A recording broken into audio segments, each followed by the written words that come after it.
What if Roaring Moon was in Gen 1 OU? Now, getting close to a year ago, not quite yet, but I did do Roaring Moon in Generation 2 Overused, and I was pretty optimistic, but looking at it now, I know it would just be kind of garbage over there. Like, holy crap. Luckily, it is significantly better in Gen 1 OU. Not just because it's just my turf, I'm way more knowledgeable with Gen 1, so just in general, I can help you think of ways it could be useful there, but just in general, it's kind of made to abuse so many of Gen 1's mechanics. Like, for starters, with 119 speed, you're faster than Starmie, and you just have an insane crit rate.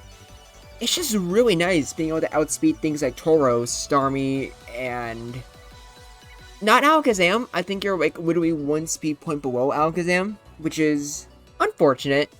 But at the same time, another thing you have is just your dark typing.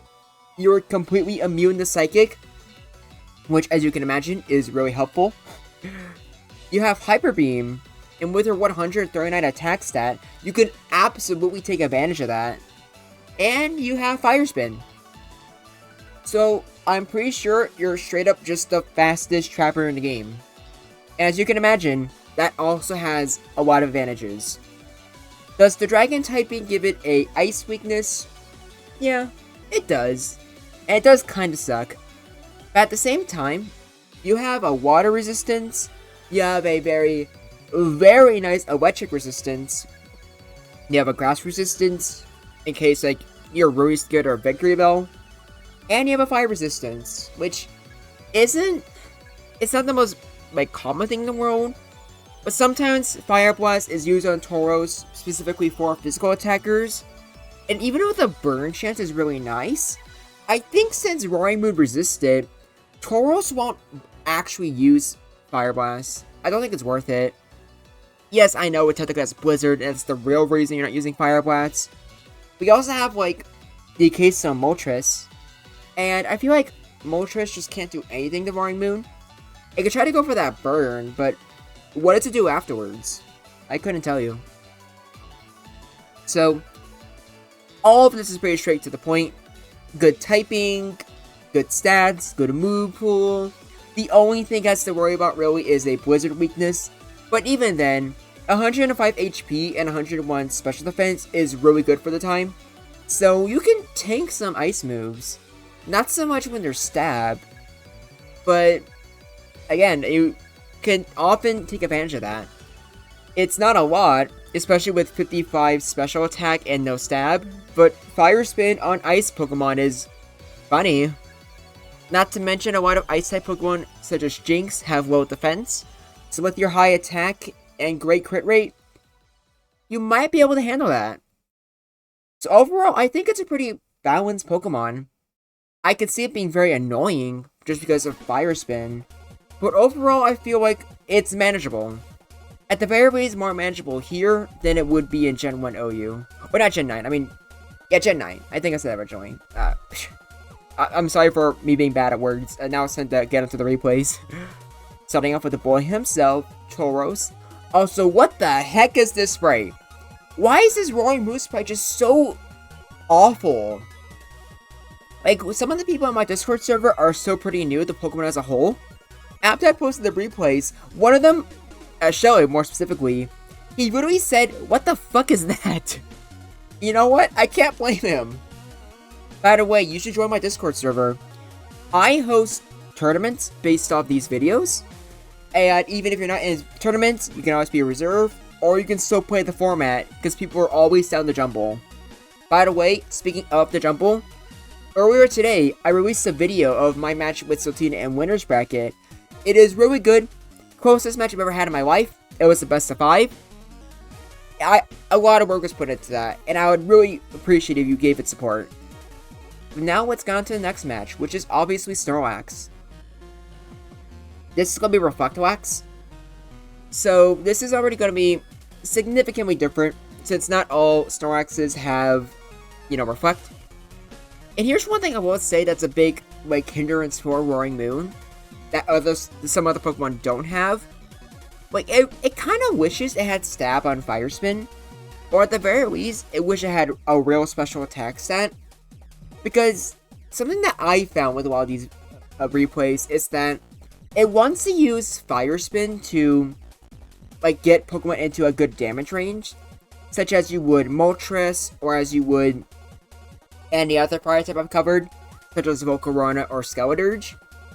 But because your special attack set is so low, even for a Pokemon like Snorlax, who only has like a meh special attack set, or special set, it doesn't do enough.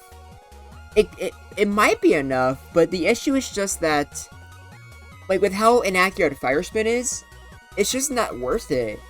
But oftentimes I feel like I needed to do it because, for example, Snorlax here. Snorlax, if a single like Body Slam paralyzes Roaring Moon, it's suddenly in a lot of trouble since its defense stat is only okay for the time. So you kind of have to use a Fire Spin. It does a horrible job getting you in the damage range. It doesn't do it, and you might miss. So I don't know. I might just be using Roaring Moon wrong, and that might just be a skill issue. Luckily, even with Reflect, Roaring Moon with its great crit rate is still able to always like 1v1 Snorlax. It's scared of Paralysis, but Snorlax is just as scared of a crit. And Roaring Moon gets those a lot. It's a pretty even match, I would say. But it does kind of suck that this Roaring Moon could not get a critical Hyper Beam for the life of it. Or even a critical, like, Fire Spin. Unless you're, like, facing Rhydon exactly. I would say, even with its, like, pretty bad special attack stat, a critical Fire Spin is somewhat decent. Doing around 3 or 4%. That could get you a decent damage range. So that was another thing I was trying to fish for when it came to this replay. But we're not lucky like that. But still, like, I think I didn't really have to talk much about the actual Snorlax replay. I think you could just tell just by watching it that it's, like, very even. Amnesia Wax is similar. In some ways, it is probably a better matchup for Snorlax. Other ways might be more risky because you need to set up. Because you need at least 4 turns to, like, finish off. Because of Roaring Moon's really good special attacks, or special defense stat, and HP stat, even with it being weak to ice, you can still survive at least 1 Amnesia boosted Ice Beam. So I think I might be kind of worse in the long run, because I think statistically speaking, Roaring Moon is definitely likely to get a crit. And even just Earthquake and the Hyper Beam, it might be enough to kill. But even if it's not, you're not risking that, because at any point you can get a crit. Now Chansey I think is interesting. A single Earthquake is already a 3-hit KO, which is already pretty great. But because of how fast Roaring Moon is, I feel like Chansey needs to paralyze. But with how hard Roaring Moon hits, a single crit can ruin you. And at a bare minimum, Roaring Moon's probably going to get 2 hits in already. So even though it has Ice Beam, as you see there, it's only a 3-hit KO. So this might be a hot take, but I think Roaring Moon has a pretty good matchup against Chansey. This might be the first time I've really had that. Which, yeah, I wasn't expecting it either. And you might be able to disagree with me.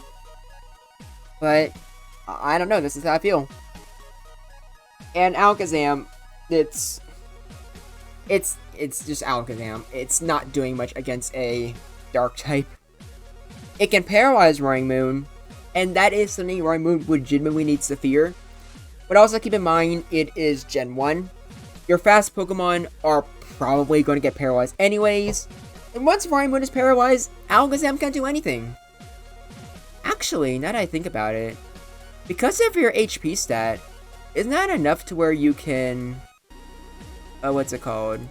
Isn't that enough to where you can, like, go into a sub and then Chansey can't break it? If that's the case, then that's also actually just pretty nice. I'm not sure what move you get rid of. Maybe Body Slam. But getting rid of Body Slam also means you have no ability to hurt Zapdos. So I don't know. But something to consider. Also, with its, like, well, special attack stat, I don't know if it's super great, but it might be worth looking into Fire Blast. It also has Rock Slide, which I guess you can use to hit Cloyster and Zapdos harder. But I really don't think it's worth it. Fire Blast, it might be, but I have a feeling for Cloyster here, you're kind of boned no matter what. Blizzard does 2/3 of your health. That sucks.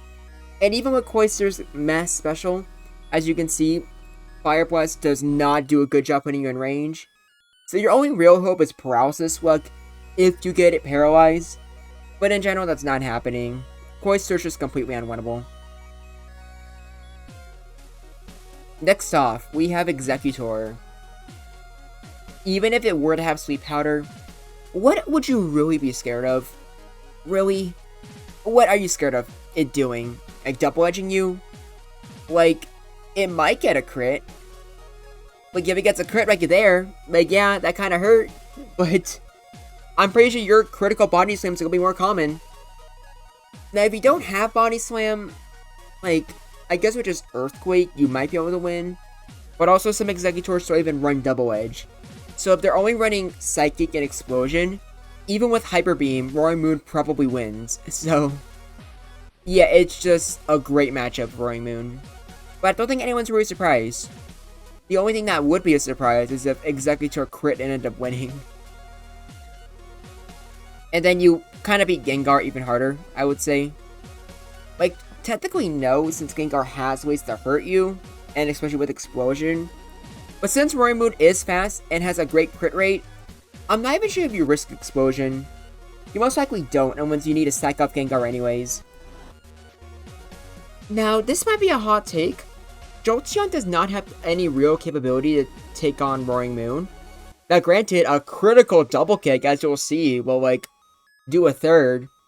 But since Roaring Moon hates being paralyzed, I'm gonna put this in could go either way. Because Jolteon is one of the most consistent ways to paralyze Roaring Moon. I guess okay, that's not entirely true. Or, actually, no, like, I don't think I can. No, this is a great matchup for Roaring Moon. I don't think I can judge it like that. But, like, technically, it is a great matchup, but Roaring Moon absolutely hates getting paralyzed. And now, Jynx. One Blizzard does 2/3, just like Cloyster. So, what Roaring Moon really needs to do is just use Fire Spin to get a damage range.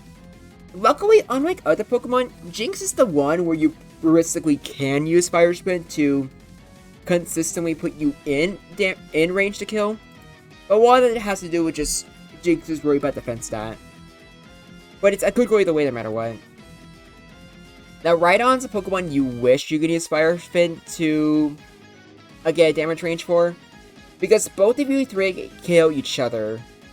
And even though Roaring Moon has a great crit rate, so sometimes it could be a lot better, it does not feel comfortable. Granted, I don't think Rhydon feels comfortable too. I think both of these guys are way more likely to avoid each other.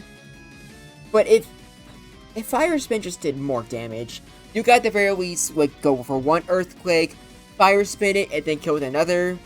But that's most likely not gonna happen. And if you miss, you're just boned.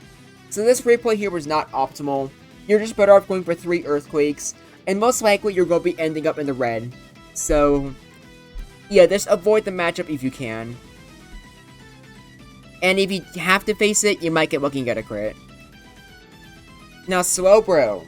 Roaring Moon hates paralysis, but with your high HP, special defense stat, and resisting Surf, oh yeah, you also have a great crit rate, don't you? Yeah, Slowbro just does not have the capability to really set up against you. Even better if you have Body Slam. Roaring Moon can eventually get the crits it needs to force Slowbro to follow Sweep and kill it from there.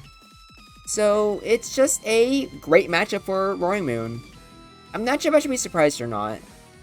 I think a much better question would be, if Roaring Moon was in the format, and if you're using Slowbro, would you consider using an Ice move? Let me know in the comments below, because I'm curious. And once again, the crit mattered. Make sure you always say that. Like you're like playing at a match or you react to someone playing a match. It's always relevant that you acknowledge that. Starmie here is pretty interesting, especially with Body Slam.